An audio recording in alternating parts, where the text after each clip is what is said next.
Hello everyone. Next MCQ काय आहे बघा. 25 नंबरचा आहे. काय सांगितलेलं आहे बघा. A bar equal to 2i cap plus j cap, B bar equal to 3i j cap minus k cap and C bar equal to 6i cap minus 2k cap. Value of A bar minus 2B bar plus 3C bar would be. तुम्हाला A bar B bar C बार दिलेला आहे बघा. A बार दिलेला आहे 2i cap plus j cap, B बार दिलेला आहे 3j cap minus k cap आणि C बार दिलेला आहे बघा 6i cap minus 2k cap. आणि विचारले व्हॅल्यू ऑफ, कुठली व्हॅल्यू आहे बघा. A bar minus 2B bar plus 3C bar would बी. याची किंमत काय असेल असं विचारलेलं आहे. त्याला आपण R बार असं म्हणूया. A bar minus 2B bar plus 3C bar. R bar equal to A bar काय आहे बघा 2i cap minus plus j cap minus 2 into B bar काय येणार बघा. वजा 2 गुणायचं आहे म्हणजे वजा 6j कॅप अधिक 2k कॅप. 3 गुणायचं आहे बघा प्लस 18i कॅप वजा 12. 3 गुणायचं आहे म्हणजे काय येणार बघा 3 दोन्ही 6k कॅप.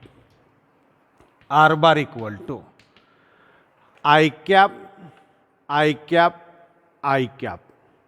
18 वजा 6 म्हणजे 12 अधिक 2 बघा 18 वजा 6 अधिक 18 आणि 2 20 मिळणार आहे आपणाला.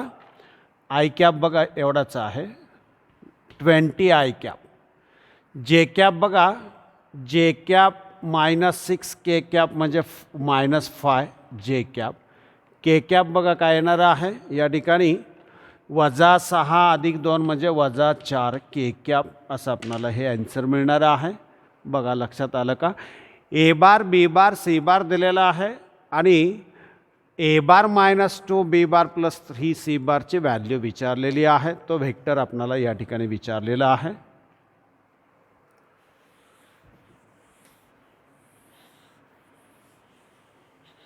नेक्स्ट बघा काय सांगितलेलं आहे तुम्हाला.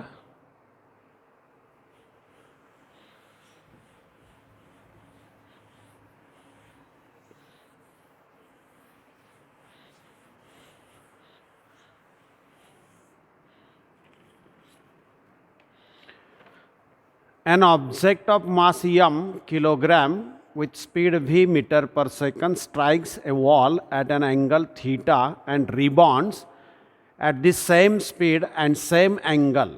The magnitude of the change in momentum of the object will be. काय सांगितलेलं आहे बघा. An object of m kilogram with speed v meter per second strikes a wall at an angle theta and rebounds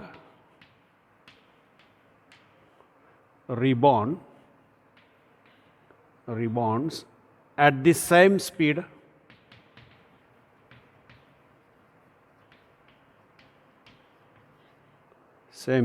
and same angle.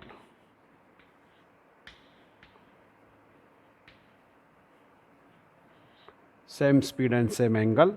The magnitude of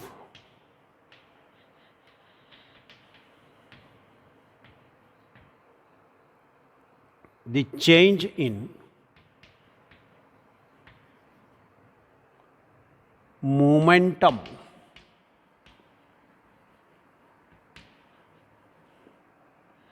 of object will be.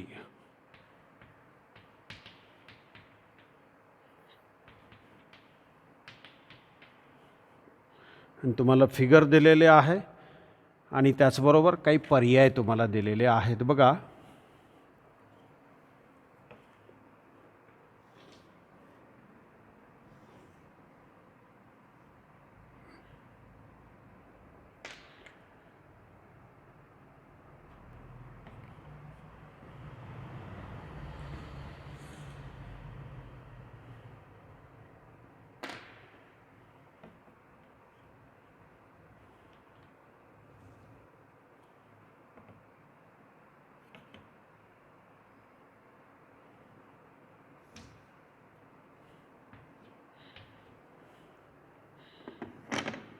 फिगरमध्ये बघा, हे angle theta, हा सुद्धा theta, incident आणि reflection आहे.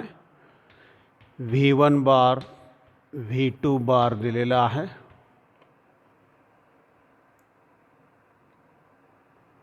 आणि तुम्हाला change in momentum विचारलेला आहे.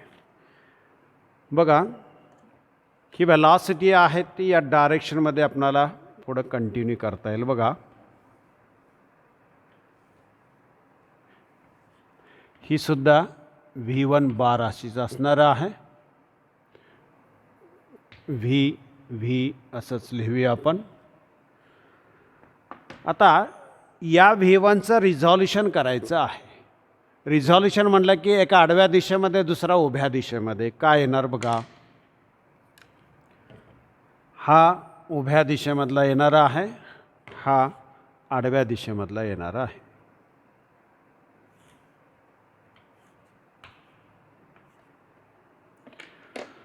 याला आपण P1 बार असं म्हटलं तर त्याचा हा अँगल जो आहे तो पुन्हा थीटा येणार आहे. हा कंपोनंट आहे तो काय येणार बघा, ॲडजसंट साईड. ॲडजसंट साईड म्हणजे आपल्याला कॉस फंक्शन मिळणार आहे आणि तो असणार आहे MV बार कॉस थीटा. मॅग्निट्यूड सारखीच आहे दोघांची. मॅग्निट्यूड काय आहे, सारखीच आहे. MV बार कॉस थीटा असं लिहिता येईल आपणाला. किंवा या डायरेक्शनमध्ये लिहायचं असेल तर वाय डायरेक्शनला आहे MV कॉस थीटा मायनसमध्ये लिहिता येईल, जे कॅप असं लिहिता येईल.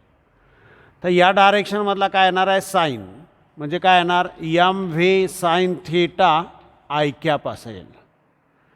आणि आता वरचा जो V2 आहे त्याचंही रिझॉल्युशन करायचं आहे. त्याचा एक कंपोनंट या डायरेक्शनमध्ये जाणार वरच्या दिशेमध्ये.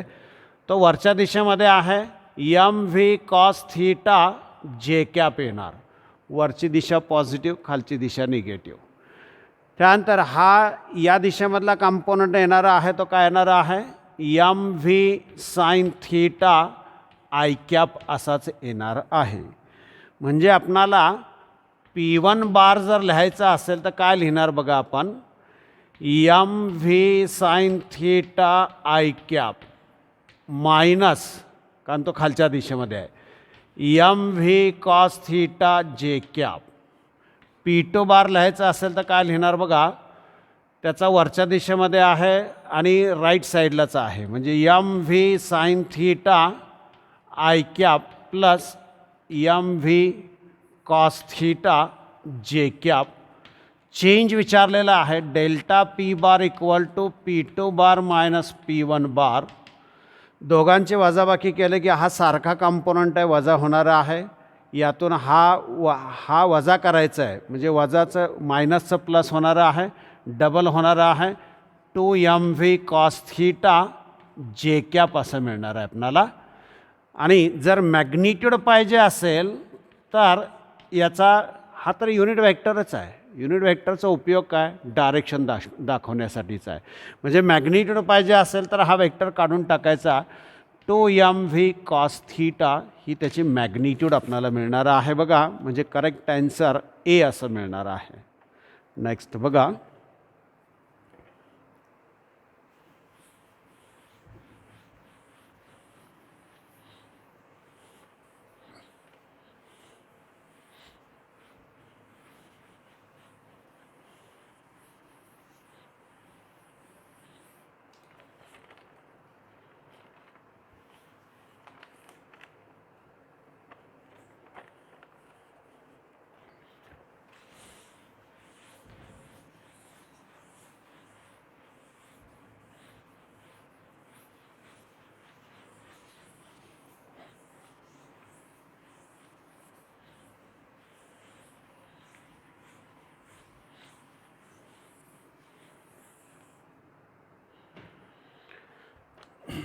two forces, each of magnitude F, have a resultant of the same magnitude F, the angle between two forces is.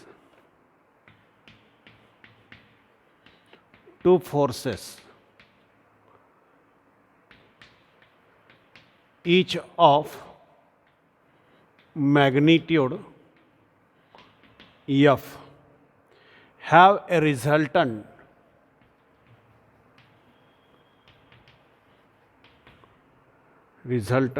of the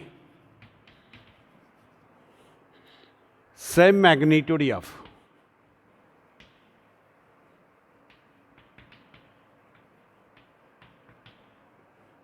The angle between two forces is.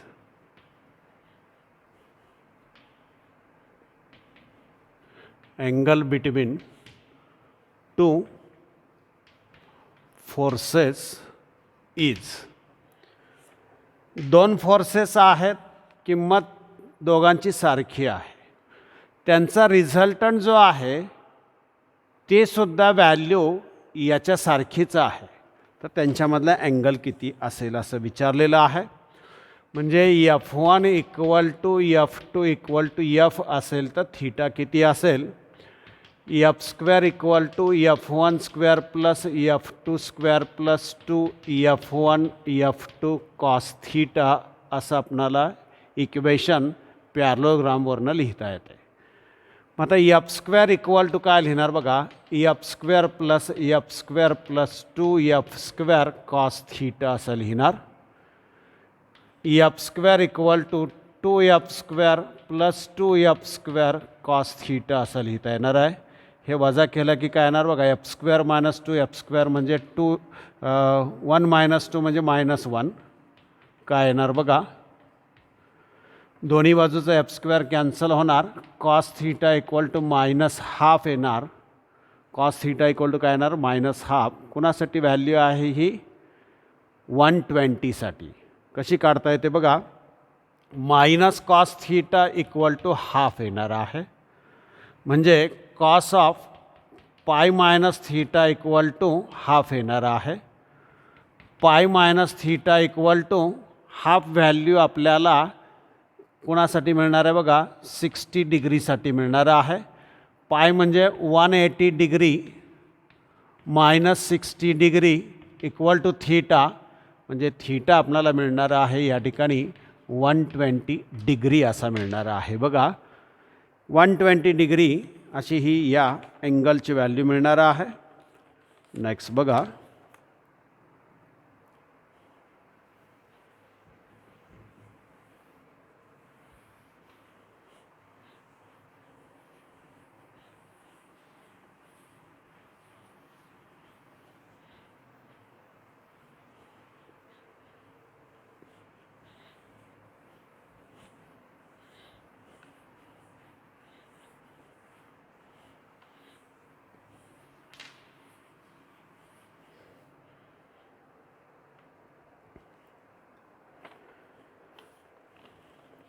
for the resultant of two vectors to be maximum, what must be the angle between them?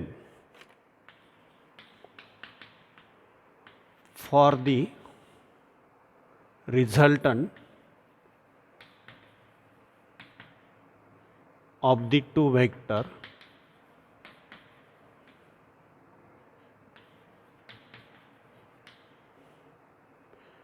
to be maximum,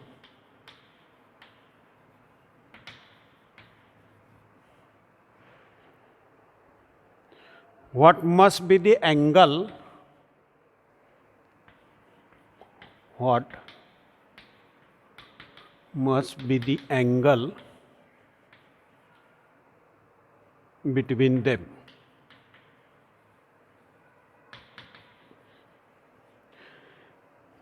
बघा, दोन व्हेक्टरची resultant जो vector येणार आहे त्याची value maximum असण्यासाठी angle किती असायला पाहिजे. जर ते एका डायरेक्शनमध्ये असतील तर आपण डायरेक्ट बेरीज करणार आहे. विरुद्ध दिशेमध्ये असतील तर वजाबाकी करणार आहे. वजाबाकीला कमी व्हॅल्यू येणार आहे, बेरजेला जास्त व्हॅल्यू येणार आहे. आणि मग याच्यापेक्षा वेगळा अँगल असेल, म्हणजे एका डायरेक्शनमध्ये असेल अशा पद्धतीनं तर 0 येणार आहे आणि समजा अशा पद्धतीनं असतील तर 180 येणार आहे. इथं आपणाला आर मॅक्झिमम मिळणार आहे, तर या ठिकाणी आपणाला आर मिनिमम मिळणार आहे. बाकी कुठलाही अँगल असेल तर या दोघांमध्ये 0 to 180मध्ये असणार, म्हणजे व्हॅल्यू काय असणार, आर मॅक्झिमम टू आर मिनिमममध्ये असणार आहे. म्हणजे मॅक्झिमम व्हॅल्यूसाठी दोघांमधला अँगल आहे तो किती असायला पाहिजे, 0 किंवा एकमेकाला ते पॅरलल असायला पाहिजेत.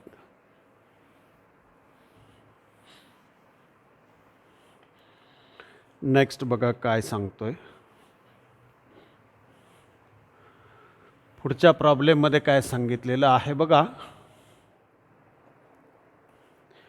A particle is simultaneously acted by two forces equal to 4 Newton and 3 Newton. The net force on the particle is.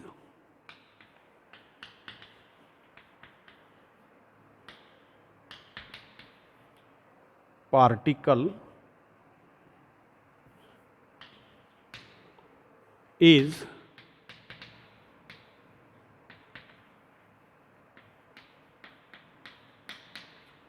simultaneously acted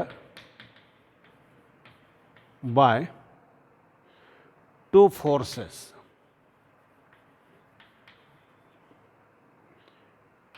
equal to 4 Newton and 3 Newton.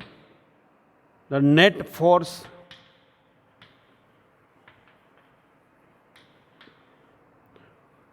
on the particle is.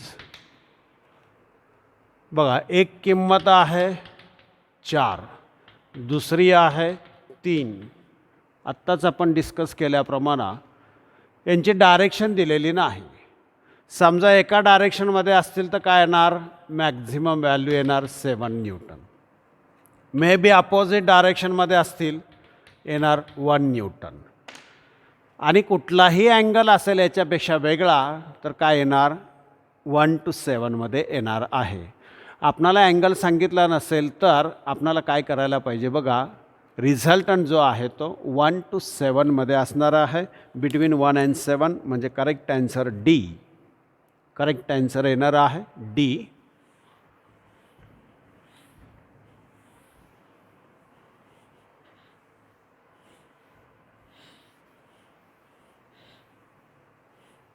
Next बघा.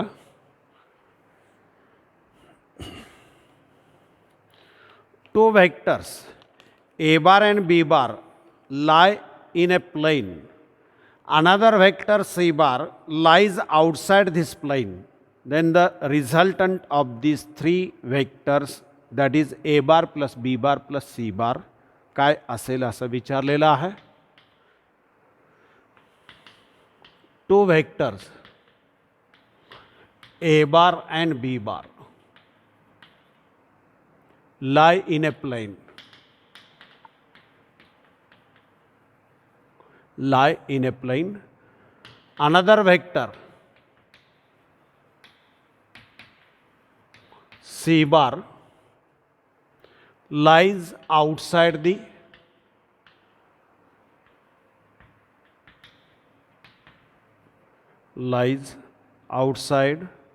this plane. Then the resultant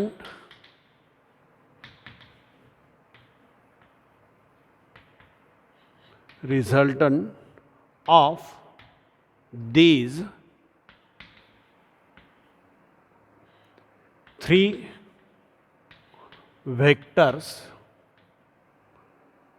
that is a bar plus b bar plus c bar. बघा काय सांगितलेलं आहे, ए बार आणि B bar एका प्लेनमध्ये आहेत. त्यांचा जो काय असेल रिझल्टंट तो त्याच प्लेनमध्ये येणार आहे. तो काय येणार आहे, त्याच प्लेनमध्ये येणार आहे. आणि आता तिसरा वेक्टर जो आहे तो वेगळ्या प्लेनमधला आहे. C bar lies outside the plane, वेगळ्या प्लेनमधला आहे. तर A bar plus B bar plus C bar याची व्हॅल्यू काय असेल? Can be zero, cannot be zero, lies in the plane containing A bar plus B bar, lies in the plane containing C bar, असे 4 पर्याय तुम्हाला दिलेले आहेत. हे दोघे एका प्लेनमध्ये आहेत म्हणजे त्यांचा त्याच डायरेक्शन, समजा हे ए बार आणि बी बार असतील तर याच डायरेक्शनमध्ये येणार. आणि सी बार जो आहे तो वेगळ्या प्लेनमधला आहे, समजा असा जर असेल, कसाही असेल वेगळ्या प्लेनमधला. हे आडवा आहे, हे उभं जर आपण विचारात घेतला तर यांची बेरीज आपणाला कधीच झिरो मिळणार नाही. जर ते एका प्लेनमध्ये असतील तर मे बी झिरो असेलच असं नाही, झिरो येऊ शकेल, मात्र गॅरंटेड नाही सांगता येत. म्हणजे त्यांच्या मॅग्निट्यूड, त्यांच्यामधला अँगल कसा आहे त्याच्यावरती सांगता येईल. मात्र वेगळ्या प्लेनमधला वेक्टर असेल, 2 वेगळ्या प्लेनमधले वेक्टर असतील तर त्यांच्यामध्ये बेरीज जे आहे ती झिरो येणार नाही. म्हणजे उत्तर येणारं आहे कॅनॉट बी झिरो. नेक्स्ट बघा,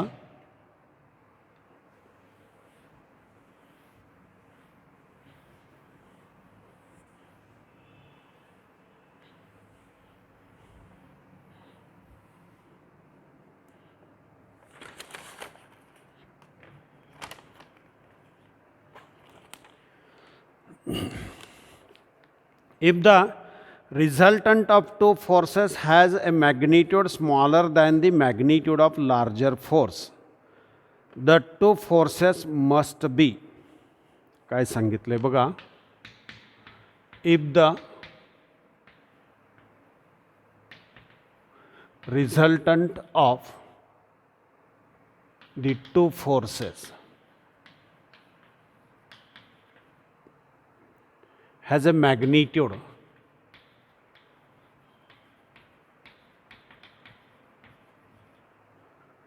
smaller than the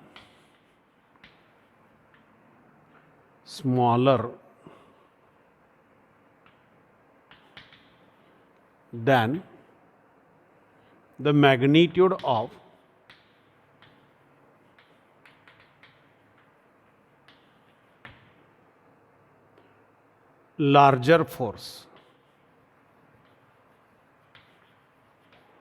larger force, the two forces must be,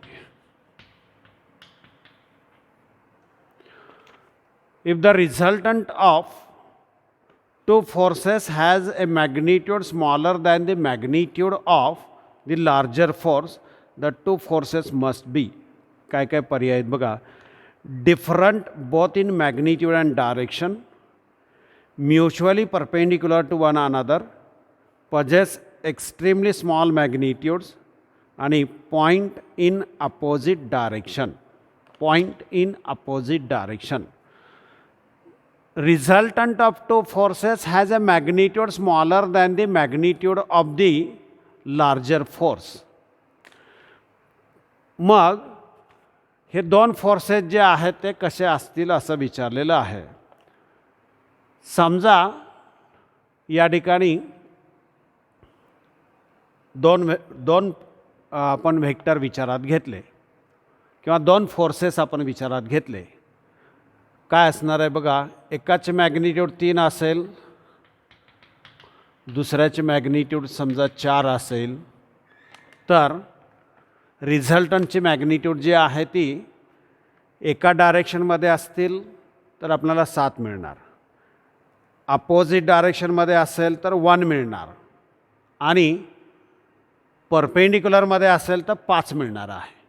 परपेंडिक्युलरमध्ये असेल तर 9 आणि 16 25चं वर्गमूळ 5 असं मिळणार आहे.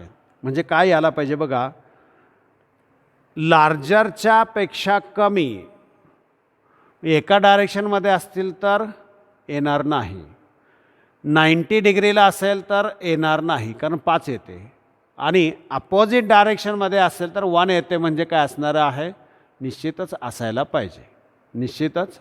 पाहिजे. म्हणजे ॲन्सर येणार आहे पॉईंट इन अपोजिट डायरेक्शन, वेगळ्या डायरेक्शनमध्ये असणार आहेत.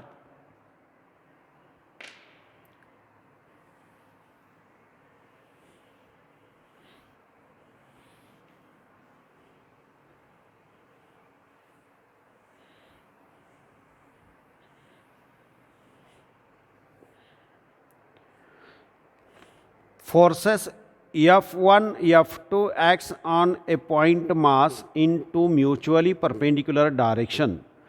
The resultant force on the point mass will be. बघा काय सांगितलेलं आहे. F1 and F2 act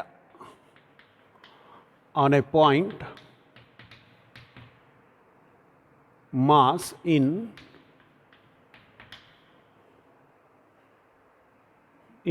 two mutually perpendicular directions. The resultant force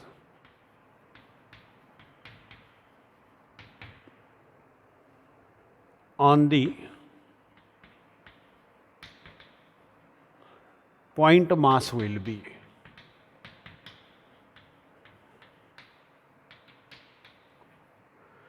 बघा F इक्वल टू काय लिहिणार आपण, root of F1 square plus F2 square plus 2F1 F2 cos theta. Mutually perpendicular आहेत म्हणजे दोघांमधला अँगल 90 आहे. कॉस 90ची व्हॅल्यू येणार आहे 0. कॉस 90 0, त्यामुळं तिसरी टर्म कॅन्सल होणार. रिझल्टंट मिळणार आपणाला F इक्वल टू root of F1 square plus F2 square, म्हणजे सी करेक्ट आहे. नेक्स्ट बघा,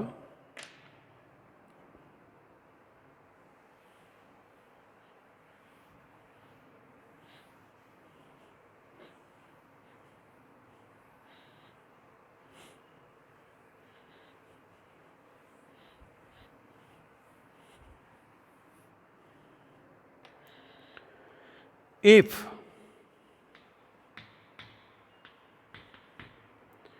mod A bar minus B bar